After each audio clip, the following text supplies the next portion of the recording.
Bonjour à tous et bienvenue sur cette nouvelle vidéo de la chaîne Les Reviews Inutiles. Je suis Jean Conan et aujourd'hui nous allons faire la review d'une recette ancestrale qui est absolument incroyable et j'ai nommé la biscotte au beurre de cacahuète et au Nutella. C'est un mets qui nous a été délivré directement par les dieux, mais avant d'analyser sa réelle teneur, nous allons repartir sur les origines. Alors ce qu'il faut savoir, c'est que c'est une recette ancestrale qui se transmet dans ma famille de génération en génération. Vous allez me demander, mais Jean Conan, d'où vient cette recette ?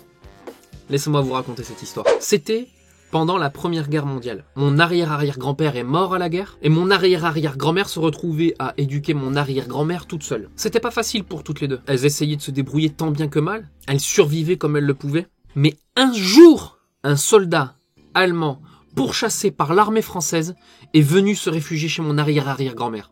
Terrifié, mon arrière-arrière-grand-mère essayait de défendre mon arrière-grand-mère. Mais qu'est-ce qu'elle pouvait faire face à un soldat allemand armé qui pointait son pistolet sur elle? Je sais pas du tout ce que ça veut dire, hein, je parle pas allemand. Le soldat allemand était blessé.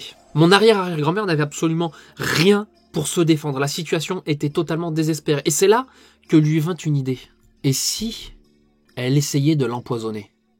Ce qu'il faut savoir, c'est qu'à l'époque, chez mon arrière-arrière-grand-mère, donc qui était très pauvre, il y avait beaucoup de rats dans la maison. Et les rats adore le beurre de cacahuète. C'est pourquoi mon arrière-arrière-grand-mère avait acheté du beurre de cacahuète et il y avait mis du poison dedans. Elle en étalait un petit peu partout dans les recoins de la maison pour buter les rats. Elle s'en servait comme de mort aux rats. Quand elle a compris que le soldat allemand était affamé puisque son ventre gargouillait, il était affaibli, il avait des grosses cernes, il était blessé. Quelqu'un lui avait tiré dessus, je crois que c'était à la jambe ou à l'épaule, je sais plus, les détails sont flous. Ça remonte à il y a tellement longtemps. Mais c'est là donc que mon arrière-arrière-grand-mère eut l'idée de s'en débarrasser par le poison. Elle n'avait que des biscottes. Comme je l'ai dit, elle était très pauvre. Et à l'époque, les biscottes coûtaient beaucoup moins cher qu'une baguette. Les gens prenaient ça pour du pain dur, c'est pas healthy, c'est de la merde, patati patata.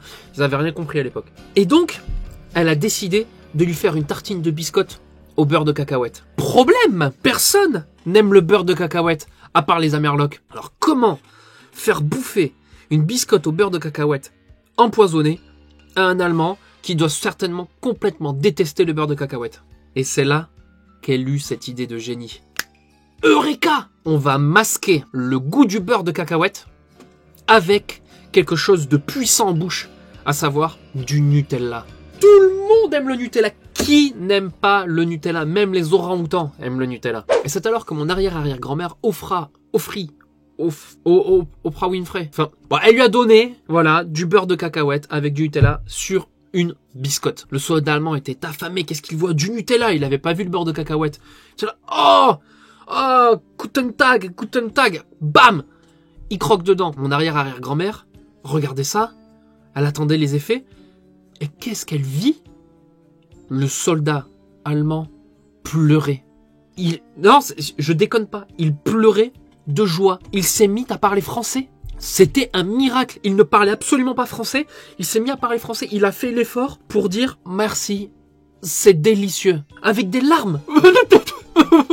Cette recette était tellement incroyable que le soldat allemand en pleurait. Il abaissa son arme. Il prit mon arrière-arrière-grand-mère dans ses bras et la remercia. Intriguée de ce qui se passait, mon arrière-arrière-grand-mère oublia totalement le fait que le beurre de cacahuète était empoisonné. Et elle croqua dedans. Et c'est à ce moment-là qu'elle comprit ce qu'elle venait de créer. Une recette bénie des dieux. Quelque chose de totalement incroyable, quelque chose qui n'a jamais été fait avant. Mais la réalité la rattrapa. Au moment où elle vit le soldat allemand s'effondrer des effets du poison du beurre de cacahuète, elle se rappela qu'elle venait de croquer quelque chose d'empoisonné à son tour. Elle s'appressa d'appeler mon arrière-grand-mère pour lui faire ses adieux, la prendre dans ses bras une dernière fois et lui expliquer que maintenant, petite fille serait grande. Mais elle ne la laissa pas sans rien. Avant de mourir, elle lui expliqua la recette de la biscotte au beurre de cacahuète et au Nutella. Et c'est là que mon arrière-grand-mère dit à mon arrière-arrière-grand-mère, mais maman, on est en 1916, ça existe pas le Nutella, ça a été créé en 1964.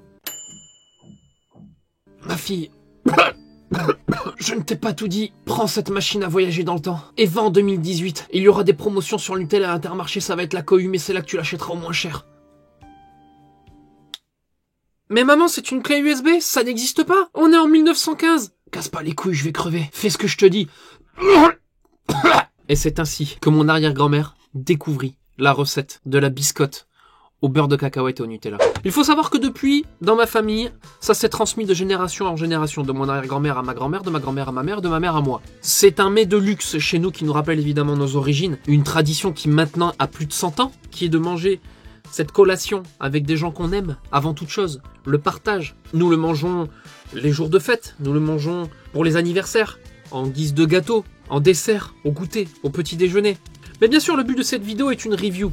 Et c'est pourquoi je vais vous expliquer pourquoi c'est juste magnifique. Vous allez me dire, le beurre de cacahuète, c'est dégueulasse. Qu'est-ce qu'on va mélanger ça avec du Nutella? C'est complètement dégueulasse. Reprenons d'abord la base, la biscotte. Pourquoi la biscotte? C'est hyper important. Nous avons deux solutions crémeuses, pâteuses, en bouche qui vont coller. On va y ajouter du croquant. La biscotte va servir de croquant. Je vous recommande très fortement les biscottes au blé complet. Ça rajoute encore plus de croquant. Là, vous mettez du beurre de cacahuète. Biscotte, beurre de cacahuète. Ça fait un mélange salé. C'est bizarre. Comme je l'ai dit un peu avant, il n'y a que les Américains pour bouffer un truc comme ça. Vous rajoutez le Nutella. Le Nutella va adoucir le côté salé du beurre de cacahuète. Va y ajouter sa touche sucré, et vous allez me dire, mais c'est dégueulasse, du Nutella avec du salé. Primo, le chocolat, la fleur de sel, connard, t'aimes pas ça? Tu connais pas? Tu bouffes du chocolat à l'orange, du chocolat à fleur de sel, du chocolat au riz soufflé. Qu'est-ce que tu nous emmerdes? Ça se fait, le chocolat avec le sel. Mais c'est même pire que ça, j'ai un autre argument. Les gars, le Snickers, c'est quoi? C'est une gaufrette avec des cacahuètes enrobées de chocolat. Ça pose pas de problème à ce moment-là. Du chocolat et des cacahuètes, ça pose pas de problème. Et là, t'es en train de me dire que du Nutella, qui est une pâte à la noisette en plus, chocolatée noisette avec de la cacahuète, ça poserait problème. T'es pas cohérent, mec. T'es pas cohérent. Non seulement le Snickers, c'est un biscuit croquant à la cacahuète et au chocolat, mais en plus de ça, et tu le sais très bien, si on te sortait un Snickers au Nutella, tu kifferais ta race. Et tu le sais très bien. Alors moi, je t'offre l'opportunité de te faire un Snickers maison avec une biscotte, du beurre de cacahuète et du Nutella. Alors c'est gavé bon, tu fermes ta gueule, tu mets un pouce, tu t'abonnes et tu commentes. Et merci. Ciao!